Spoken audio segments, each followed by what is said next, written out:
اليوم الغداء من عند برجر 28. راح نجرب احلى تجربة شوي في كل الامارات. هاي الفحمات تبعوتنا، والله اذا لبيت المنطقة انا مالي لا. بسم الله الرحمن الرحيم. ايه السقسقة والنغنغة، ايه اشتغلوا اشتغلوا. طبعا رحلة الشوي كلياتها مشان هذا البوكس من برجر 28. بنفتحه هيك بيطلع بهالمنظر هذا.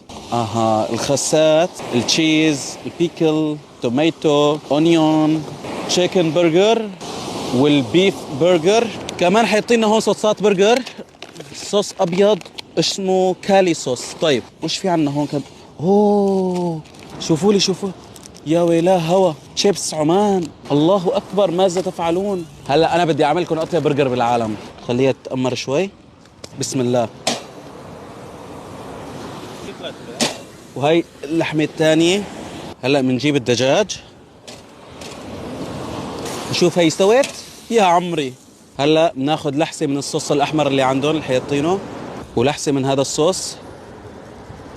نحط الخسة، شوية بصل، بندورة، بنحط شوية بيكل عفوا خلل.